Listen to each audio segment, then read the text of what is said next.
Hello everyone, welcome back to my channel. तो आज हम पढ़ेंगे मतलब different sources of Indian constitution. Bharat के संविधान के अलग अलग सोर्सेस कौन कौन से थे।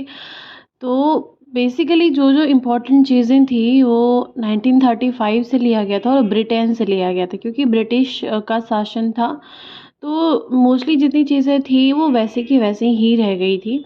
गवर्नमेंट ऑफ इंडिया एक्ट 1935, जिसको ब्लूप्रिंट भी बोला जाता है भारत के संविधान का। ब्रिटेन से क्या क्या लिया गया है? कानून बनाने की प्रक्रिया, रूल ऑफ लॉ, एक नागरिकता इसको कुछ बोलते हैं, हिंदी मुझे उतना नहीं पता है, सिंगल सिटीजनशिप हो जाएगा, बाई कैमरल पार्लियामेंट्री सिस्टम, जो लोकसभा राज्यसभा आप देखते हैं वो हो गया, और ऑफिस ऑफ कैग। यूएसए से क्या क्या लिया गया है? न्यायपालिका की स्वतंत्रता, independence of judiciary, judicial review, मौलिक अधिकार, सुप्रीम कोर्ट और हाई कोर्ट के जजेस का रिमूवल, प्रियम्बल लिया गया है, प्रस्तावना, और प्रेसिडेंट के जितने भी फंक्शंस, प्रेसिडेंट और वाइस प्रेसिडेंट के जितने भी फंक्शंस होते हैं, तो ये लिया गया है। नेक्स्ट बात करते हैं कनाडा का। अच्छा, यूएसए में तो प्रेसिडेंट का ही शासन होता है ना, इससे भी आप रिलेट करके याद कर सकते हैं। कनाडा से क्या क्या लिया गया है? Federation with strong centre, residuary power to the centre, से केंद्र के पास ही सारे पावर रहेंगे, सुप्रीम कोर्ट, एडवाइजरी, जुरिस्डिक्शन, ये सब लिए गए। ये तीन चीज़ें बेसिकली लिए गए कनाडा से। आयरलैंड से क्या लिया गया है? डीपीएसपी, मतलब directive principle of state policy, presidential election, और राज्यसभा में 12 मेंबर्स का जो नॉमिनेशन होता है राष्ट्रपति के द्वारा, वो भी आयरलैंड से लिया गया है। वीमर कॉन्स्टिट्यूशन से इमरजेंसी लिया गया। ऑस्ट्रेलिया से लिस्ट लिया गया है, वो भी कौन सा list? Concurrent list. South Africa से राज्यसभा में जो इलेक्शन होता है मेंबर्स का, वो और 2/3 मेजोरिटी के साथ पार्लियामेंट का जो अमेंडमेंट है होता है। अमेंडमेंट बेसिकली हम जानते हैं कि 2/3 बहुमत से ही होता है।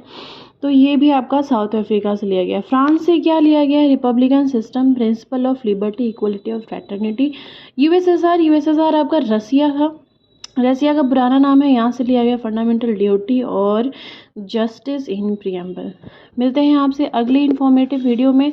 मेक श्योर कि आप ये जितने भी हैं, तो ये जो भी मैं छोटी छोटी क्लिप दे रही हूँ आपको जीके का, लूसेंट जीके का, मेक श्योर कि आप वो सभी याद कर लें, क्योंकि ये अगर आप याद करेंगे तो अपकमिंग बहुत सारे एग्ज़ाम्स हैं, जैसे एसएससी के भी एग्ज़ाम्स हैं, एलडीसी के मतलब हाँ, अभी एसएससी एलडीसी के भी एग्ज़ाम्स होने वाले हैं, या सीजीएल के भी एग्ज़ाम्स होने वाले हैं, बीएसएससी के जो इंटर स्तरीय लेवल के एग्ज़ाम्स हैं वो भी होने वाले हैं। तो आपको डेफिनेटली इन छोटी छोटी क्लिप्स में आपको हेल्प मिलेगा।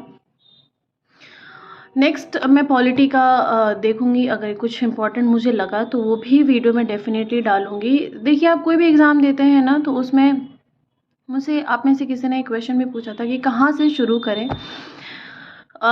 मैं अगर अपनी बात बताऊं तो मैंने शुरू में भी बहुत सारे ट्रिक्स कोशिश किए थे कि जीके याद नहीं करना पड़े, बस कहीं से मॉक लगा लो, कहीं से कुछ लगा लो, तो उससे हो जाएगा, वो रट लेंगे तो हो जाएगा। नहीं, ऐसा नहीं है।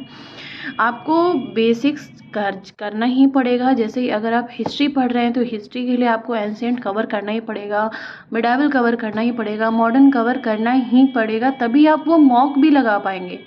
मैं पहले उल्टा करती थी, पहले मैं मॉक लगाती थी, फिर उसके बारे में डिटेल में पढ़ती थी, लेकिन नहीं, ये गलत है। पहले आपको डिटेल में पढ़ना पड़ेगा, फिर आपको उस बेसिस पे मॉक लगाने पड़ेंगे। तो पढ़ना ही पड़ेगा।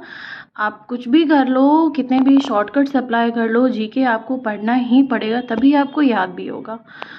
और बैक टू बैक आपको रिविजन्स भी करने पड़ेंगे। मिलते हैं आपसे अगले इन्फॉर्मेटिव वीडियो में। मुझे अगर कुछ लगा कि आपसे शेयर करना चाहिए, मैं डेफिनेटली शेयर करूँगी। और आप क्या कर सकते हैं, आप उसको डाउनलोड करके ऑडियो क्लिप में आप उसको सुन भी सकते हैं, जिससे आपको याद हो जाए।